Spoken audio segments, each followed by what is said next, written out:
हरे कृष्ण। हरे कृष्ण। तो पिछले अध्याय में कर्म संन्यास योग में भगवान ने कर्म की श्रेष्ठता पर जोर दिया था। जी हाँ, और वो शांति का सूत्र भी बताया था, भोक्तारम यज्ञ तपसाम। बिल्कुल।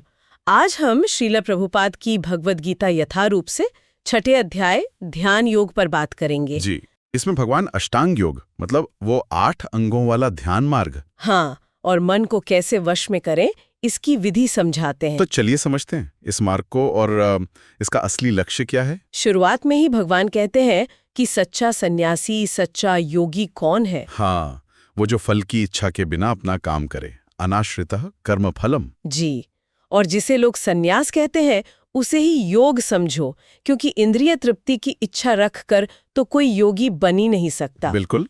और फिर नए और जो सिद्ध योगी हैं उनके लिए साधन अलग अलग बताए हैं। अच्छा, कैसे? जो अभी शुरुआत कर रहा है आरुरुक्षु, उसके लिए कर्म ही सीढ़ी है, पर जो योग में स्थित हो गया योगारूढ़, हाँ, उसके लिए शम मतलब सब भौतिक कामों से शांति, वही साधन है। योगारूढ़ मतलब जो इंद्रियों के विषयों में या सकाम कर्मों में फंसा नहीं है, पूरी तरह स्थिर। जी बिल्कुल। यदा ही नेन्द्रियार्थेषु। फिर आती है सबसे बड़ी चुनौती, मन। हाँ, मन का नियंत्रण। भगवान कहते हैं अपने मन से ही अपना उद्धार करो, खुद को गिराओ मत, क्योंकि मन दोस्त भी है और दुश्मन भी। उद्धरेदात्मनात्मनम। कितनी गहरी बात है ये। बहुत। और जिसने मन जीत लिया वो तो परमात्मा को पा लेता है, परम शांत। उसके लिए सुख दुख, मान अपमान सब बराबर। जिया जितात्मनः प्रशांतस्य परमात्मा समाहिता। भारी उथल पुथल उसे छू नहीं पाती। फिर भगवान वो अष्टांग योग की पूरी प्रक्रिया बताते हैं। योगी एकांत में रहे, मन को वश में रखे, हाँ, इच्छाओं से मुक्त होके, फिर वो आसन की तैयारी, पवित्र स्थान, न ज्यादा ऊंचा न नीचा। जी, उस पर कुश, फिर मृगछाला, फिर कपड़ा बिछाना, शुचौ देशीय प्रतिष्ठाप्य। सुनने में ही काफी मतलब नियम है इसमें। हाँ, अनुशासन तो है। फिर शरीर, गर्दन, सिर सीधा रखना, नजर नाक के अगले हिस्से पर। अच्छा। मन शांत, भयमुक्त, ब्रह्मचर्य व्रत में स्थित। और ध्यान किस पर? कृष्ण पर, उन्हें ही परम लक्ष्य मानना। समम काय शिरोग्रीवम वाला श्लोक है शायद। जी, 6.1314।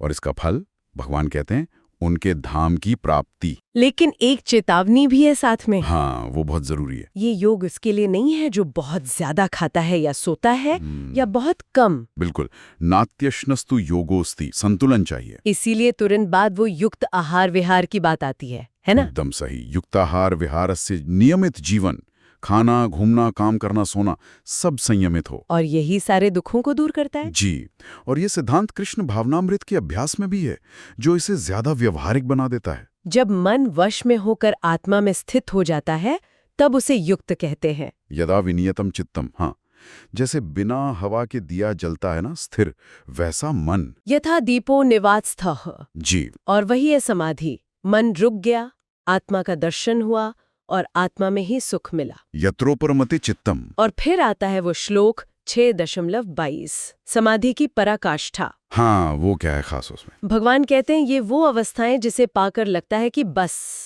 इससे बड़ा कोई और लाभ है ही नहीं। अपरम लाभम मन्यतेम नादिकम तथा। जी, और बड़े से बड़ा दुख भी उसे हिला नहीं सकता। न दुखेन गुरुणापि विचाल्यते। सोचिए जरा, ये तो दुखों से पूरी तरह मुक्ति है। बिल्कुल। तम विद्या दुख संयोग वियोगम योग संज्ञितम। यही है वो योग जिसे निश्चय और धैर्य से करना है। तो अभ्यास कैसे करें? दृढ़ निश्चय और श्रद्धा, इच्छाओं का त्याग। हाँ, सनशेन युक्तव्यो। और मन से ही इंद्रियों को वश में करना, धीरे धीरे, शनैः शनैरु परिमेद बुद्ध्या। धैर्य से। और वो चंचल मन जहां भी भागे उसे पकड़ के वापस लाना है। यतो निश्चरति। जी, ये सबसे व्यवहारिक सलाह है शायद।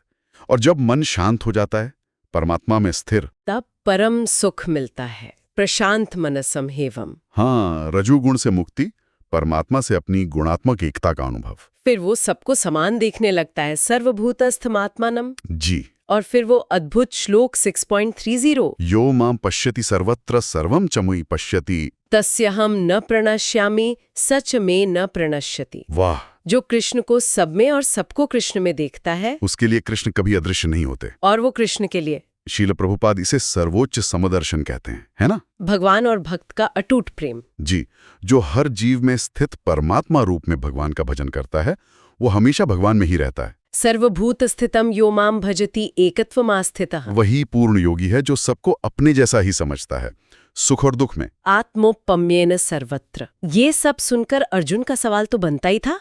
हाँ, बिल्कुल प्रैक्टिकल सवाल। वो कहते हैं, प्रभु ये योग तो ठीक है, पर ये मन, ये तो हवा जैसा चंचल है। बड़ा बलवान है, हठी है। चंचलम ही मनः कृष्णा। हाँ, इसे वश में करना तो जैसे हवा को रोकना है, बहुत मुश्किल। और भगवान मानते भी हैं। हाँ, कहते हैं, हाँ अर्जुन, निसंदेह मन चंचल है, इसे वश में करना बहुत कठिन है।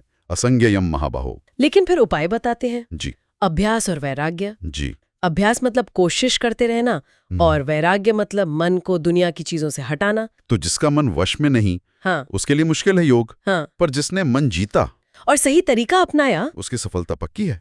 फिर अर्जुन एक और चिंता पूछते हैं। अगर कोई श्रद्धा से शुरू करे पर मतलब योग पूरा न कर पाए, असफल हो जाए, हाँ, अयति ही श्रद्धयोपेतो, उसका क्या होता है? कहीं वो दोनों तरफ से गया तो नहीं? भगवान का जवाब बहुत सुंदर है, बहुत ही आश्वस्त करने वाला। कहते हैं, पार्थ, उसका न इस लोक में विनाश होता है, न परलोक में। न इहा नामुत्र विनाशस्तस्य विद्यते। कोई भी अच्छा काम करने वाले की दुर्गति नहीं होती। वो पुण्य लोकों में जाकर या तो पवित्र धनी लोगों के घर जन्म लेता है, या फिर ज्ञानवान योगियों के कुल में। जी, और वहां उसे पिछले जन्म की चेतना याद आ जाती है। तत्र तम बुद्धि संयोगम।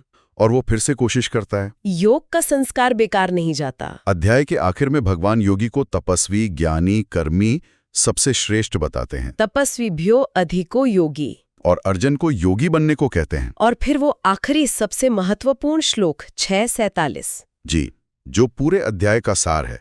योगिनाम अपि सर्वेशाम। सभी योगियों में भी। जो योगी मुझ में यानी कृष्ण में पूरे मन से लगा हुआ है, श्रद्धा रखता है और मेरा भजन करता है, मेरी प्रेमामयी सेवा करता है, भजते यो माम, वही मुझसे सबसे घनिष्ठ रूप से जुड़ा है और सब योगियों में श्रेष्ठतम है। श्रील प्रभुपाद समझाते हैं कि ये भक्ति योगी की सर्वोच्चता है।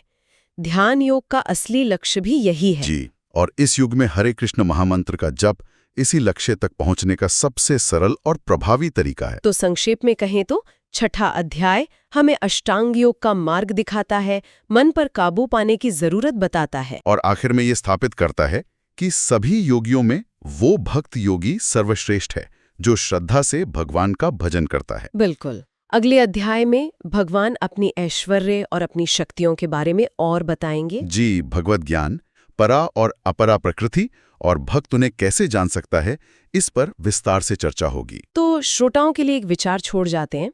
अर्जुन ने मन की जिस चंचलता की बात की और भगवान ने जिस भक्त योगी को सबसे ऊपर रखा, इन दोनों को देखते हुए आज की भागदौड़ वाली जिंदगी में आध्यात्मिक उन्नति के लिए सबसे व्यावहारिक, सबसे असरदार रास्ता कौन सा लगता है? हरे कृष्ण। हरे कृष्ण।